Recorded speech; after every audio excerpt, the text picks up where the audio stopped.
नमस्कार दोस्तों, स्वागत है आपका द ग्राउंड रिपोर्ट में। मैं हूं समीर आत्मज मिश्र। दोस्तों, एक कहावत है कि जाके पावना फटी भिवाई, सो क्या जाने पीर पर आई। यानी किसी चीज का दर्द तकलीफ वही महसूस करता है जिसको वो दुख, जिसने उस दुख को झेला हो, उस कष्ट को झेला हो, अन्यथा वो कष्ट महसूस नहीं होता है। और ये बात कुछ SIR यानी स्पेशल इंटेंसिव रिवीजन को लेकर भी सही साबित होती दिखाई दे रही है। SIR यानी जो चुनाव आयोग 12 राज्यों में SIR करा रहा है, बिहार में तो पहले ही करा चुका और वहाँ पर SIR के जरिए मतदाता सूची बनाया, चुनाव भी करा लिया, परिणाम भी आ गए और मामला अभी भी सुप्रीम कोर्ट में लंबित है। लेकिन उसके बीच में 12 अन्य राज्यों में भी इस प्रक्रिया को पूरा किया जा रहा है। 4 तारीख की डेडलाइन और उसी पर टिके रहने का आदेश दिया हुआ है चुनाव आयोग ने। लेकिन इतना विरोध, इतनी लोगों की जानें गई, इन सब को देखते हुए मांग हो रही थी कि बढ़ाया जाए। 3 महीने करने की मांग की जा रही थी, लेकिन 1 हफ्ते की मोहलत दी गई है, 1 हफ्ते उसको और बढ़ाया है। पर ये जिस कहावत का मैं जिक्र कर रहा हूं वो इस संदर्भ में कर रहा हूं कि अभी तक चुनाव आयोग जो कुछ भी फरमान जारी कर रहा है, जो कुछ भी निर्देश दे रहा है, विपक्ष उस पर जो कुछ भी आपत्तियां उठा रहा है, उसको लेकर चुनाव आयोग भले चुप रहे, लेकिन तुरंत भारतीय जनता पार्टी की ओर से उस पर प्रतिक्रियाएं आ जाती हैं। बड़े से बड़े नेता चुनाव आयोग पर लगने वाले छोटे से छोटे आरोप या बड़े से बड़े आरोप पर आकर बड़ी बड़ी प्रेस कॉन्फ्रेंस करते हैं। लेकिन अब इस SIR की पीड़ा को, इसके दर्द को अब भारतीय जनता पार्टी भी महसूस कर रही है। और महसूस करने के पीछे कारण है, पश्चिम बंगाल में SIR को लेकर बड़े आरोप लगाए हैं। और वहां पर क्यों आरोप लगाए हैं? ये आरोप लगाए हैं सीधे चुनाव आयोग के ऊपर। भारतीय जनता पार्टी के वरिष्ठ नेता हैं शुभेंदु अधिकारी, सीधे तौर पर कह रहे हैं कि ज्ञानेश कुमार गुप्ता दिल्ली में बैठकर ज्ञान न दे, आकर देखें यहां क्या हो रहा है, BLOs को कितनी तकलीफ हो रही है, कितनी परेशानियां हो रही हैं, वहां से आदेश दे दिया गया है, यहां पर किस तरह की अनियमितताएं हो रही हैं। मुख्य फोकस उनका उसी पर है कि कैसे इसको जल्दबाजी में कराया जा रहा है और इसके जरिए बड़ी संख्या में लोगों का जो मताधिकार है वो छीना जा रहा है। यानी उन्होंने भी वही आरोप लगाए, बाकायदा प्रेस कॉन्फ्रेंस की, उसके बाद उन्होंने मीडिया से भी बात की और चुनाव आयोग को जमकर घेरा। मुख्य चुनाव आयुक्त ज्ञानेश कुमार गुप्ता को उन्होंने जमकर घेरा, बिल्कुल उसी तरह जिस तरह से विपक्ष के नेता आरोप लगा रहे हैं चुनाव आयोग पर कि वो SIR के जरिए किस तरीके से मतदाता सूची को बदलने की कोशिश कर रहा है, मतदाता सूची में करोड़ों लोगों के नाम काटने की कोशिश कर रहा है। अब वहां पर तो आरोप, जो विपक्ष के आरोप है, वो उनका ये कहना है कि इसमें जो विपक्षी पार्टियों के वोट हैं उनको काटे जा रहे हैं, बड़ी संख्या में उनको डिलीट किया जा रहा है, बहुत ही टारगेटेड वे में इसको काटा जा रहा है और कुछ अतिरिक्त वोट उसमें इंसर्ट किए जा रहे हैं, ऐड किए जा रहे हैं, जो बीजेपी को फायदा पहुंचाने वाले हैं। लेकिन पश्चिम बंगाल में इसके विपरीत माहौल बन रहा है। वहां भारतीय जनता पार्टी इसके विरोध में है। तो दरअसल वास्तव में ये पूरी की पूरी प्रक्रिया ही ये आपत्तिजनक है, दोषपूर्ण है, जो लगातार आरोप लग रहे हैं। अब जहां बीजेपी को ये फेवरेबल दिखाई पड़ रही है, फायदेमंद दिखाई पड़ रही है, वहां वो खामोश है, वहां वो चुनाव आयोग का समर्थन कर रही है। बिहार में समर्थन किया, 65 लाख लोगों को बिना कोई नोटिस दिए, बिना कुछ बताए मतदाता सूची से बाहर कर दिया गया। भारतीय जनता पार्टी को बहुत अच्छा लगा, इसलिए कि जो नतीजे आए वो दिखाई पड़ गए। जनता दल यूनाइटेड, जो वहां पर सहयोगी पार्टी है, उसके तमाम नेताओं ने उस वक्त जब वहां पर SIR हो रहा था विरोध किया था। संसद तक में, वहां पर पार्लियामेंट के परिसर में कई सांसदों ने उसके विरोध में अपनी बातें कही थी। लेकिन उस समय बीजेपी को लग रहा था, और चूंकि ये आरोप लगातार लग ही रहे हैं कि भारतीय जनता पार्टी और चुनाव आयोग, ये इनके दोनों का एक गठबंधन है, मिली भगत है, और इस मिली भगत की वजह से वो बाकायदा पूरी चुनावी प्रक्रिया को प्रभावित कर रहे हैं। तो अब सवाल ये उठता है कि ये पश्चिम बंगाल में क्यों नहीं कर पा रहे हैं? तो हाँ, इसके पीछे कारण है। पश्चिम बंगाल में आपकी सरकार नहीं है, वहां तृणमूल कांग्रेस की सरकार है।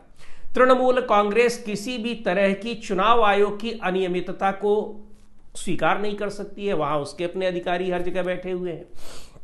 और दूसरी बात यह है, उसके अधिकारी का मतलब जो अधिकारी हैं वो तृणमूल कांग्रेस की सरकार के निर्देशों का पालन करने वाले हैं। लेकिन और बीएलओज जो है जिनके ऊपर इतना दबाव बनाया जा रहा है, उनके समर्थन में खुले तौर पर ममता बनर्जी मुख्यमंत्री वहां पर आगे आई हैं। लगातार उनकी पार्टी ने भी प्रदर्शन किया है, खुद ममता बनर्जी इस प्रदर्शन में शामिल रही हैं। तो वहां भारतीय जनता पार्टी के मनमाफिक मतदाता सूची तो तैयार नहीं हो पा रही है। यानी जिनको वो चाह रहे हैं, जिस समुदाय को उत्तर प्रदेश में तो सीधे सीधे एक बीएलओ ने जिसने अपनी जान दी, उसके परिजनों का कहना था कि एक खास वर्ग, जाति और धर्म के लोगों को मतदाता सूची से बाहर करने का दबाव बनाया जा रहा है बीएलओ पर। तो ये दबाव अगर वहां बनाया जाएगा तो वहां कोई बीएलओ तो उसको स्वीकार नहीं करेगा, क्योंकि उसकी निगरानी करने के लिए, और दूसरी बात यह कि उस पर दबाव बनाया भी नहीं जा सकता है। वहां जो अधिकारी लगे हुए हैं वो राज्य सरकार के कर्मचारी हैं। तो वहां बीजेपी अपने मनमाफिक मतदाता सूची बनवा पा नहीं रही है, तो उसको वहां उस पार्टी को वही तकलीफें दिखाई पड़ रही हैं जो दूसरी जगहों पर, दूसरे राज्यों में विपक्षी पार्टियों को दिखाई पड़ रही हैं। एक बात यहां पर तो मतदाता, और सीधे सीधे वो भी ज्ञानेश कुमार गुप्ता पर ही आरोप लगा रहे हैं। कहा शुभेंदु अधिकारी ने कि यही बात कही उन्होंने कि ज्ञानेश कुमार गुप्ता वहां बैठकर ज्ञान न दें, आकर यहां देखें कि जमीन पर क्या कुछ हो रहा है, बीएलओस को कितनी परेशानी हो रही है और यहां उन पर कितना दबाव है एक तय समय सीमा के भीतर, और बहुत कम समय सीमा उनको उनके सामने रखी गई है जिसमें उनको इस काम को पूरा करना है। और भी बहुत सारी उन्होंने बातें कही और पूरा का पूरा ठीकरा उन्होंने मुख्य चुनाव आयुक्त ज्ञानेश कुमार पर फोड़ा है। इसके अलावा उन्होंने कहा भी कि हमने अपने जो आला कमान है उससे ये बात की हुई है। लेकिन दोस्तों, इसमें जो बात आती है कि जो षड्यंत्र की बात होती है, चुनाव आयोग और बीजेपी की मिली भगत की बात होती है, एक अदृश्य गठबंधन की जो बात होती है, वो गठबंधन सीधे साबित होता दिखाई पड़ता है और ये भी कोशिश की जाती है कि वो थोड़ा फेयर भी दिखाई पड़े। क्योंकि जिस तरह से चुनाव हुए हैं, बिहार में हुए हो या महाराष्ट्र में हुए हो या फिर हरियाणा में हुए हो, विपक्ष को भी सीटें वहां पर दे दी गई हैं, और इसलिए दे दी गई हैं ताकि ऐसा ना हो कि पूरा का पूरा चुनाव जो है वो हाईजैक कर लिया गया। 90% यहां पर स्ट्राइक रेट रही एनडीए की और खासतौर पर भारतीय जनता पार्टी की, लेकिन कुछ सीटें दे दी गई विपक्षी दलों को भी ताकि ऐसा ना हो कि हाँ पूरी तरीके से ये चुनाव हाईजैक किया गया। इसी तरीके से कुछ राज्य जहां जीतने की जरा भी संभावना बीजेपी की नहीं होती है, उन राज्यों को दे दिया जाता है। कहां जीतने की संभावना का मतलब कि जहां फाइट में भी नहीं रहती है। फाइट में जहां है वहां तो फिर देखिए हरियाणा का चुनाव हारा हुआ चुनाव था, लेकिन वहां किस तरीके से जीत गई। महाराष्ट्र का चुनाव कोई कह ही नहीं सकता था कि ये चुनाव भारतीय जनता पार्टी या महायुति जीत सकती है, लेकिन देखिए कैसे चुनाव जीत गई। पर झारखंड का चुनाव वो हार गई। इसलिए हार गई कि झारखंड में, हालांकि झारखंड का चुनाव भी जीता जा सकता था क्योंकि झारखंड में बीजेपी की पहुंच है थोड़ी बहुत, पर वहां पर माहौल जो था वो बिल्कुल ही एक खिलाफ था। और ये हुआ कि सारे राज्य जीत जाएंगे तो सवाल उठेंगे, इसलिए एक राज्य नहीं जीतना चाहिए। ये हम ये सारी बात इसलिए कह रहे हैं कि यही आरोप बीजेपी पर लग भी रहे हैं और चुनाव आयोग पर कि वो इस तरीके से बीजेपी के फेवर में काम कर रहा है। अब पश्चिम बंगाल में अगर ये सब कुछ हो रहा है तो बीजेपी माहौल वहां पर जबरदस्त बना रही है, सारी चीजें हैं। पिछले चुनाव में ही इतना माहौल बनाया गया था, लेकिन भारतीय जनता पार्टी को यह पता है कि अभी भी इस स्थिति में वहां पर नहीं है कि अकेले दम पर वो चुनाव जीत ले। यद्यपि ये इस काम में वो सफल रही कि उसने दो तरफा चुनाव कर दिया।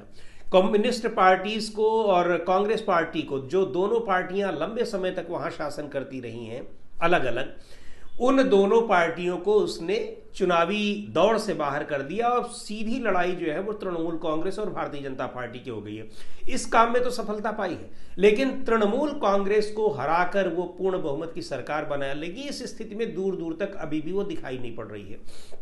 ऐसी स्थिति में ये सारे आरोप प्रत्यारोप लगेंगे, लेकिन और दूसरी बात यह भी है कि मतदाता सूची को अपने तरीके से वो बना नहीं पाएगी क्योंकि वहां पर राज्य सरकार ममता बनर्जी की है, तृणमूल कांग्रेस की है।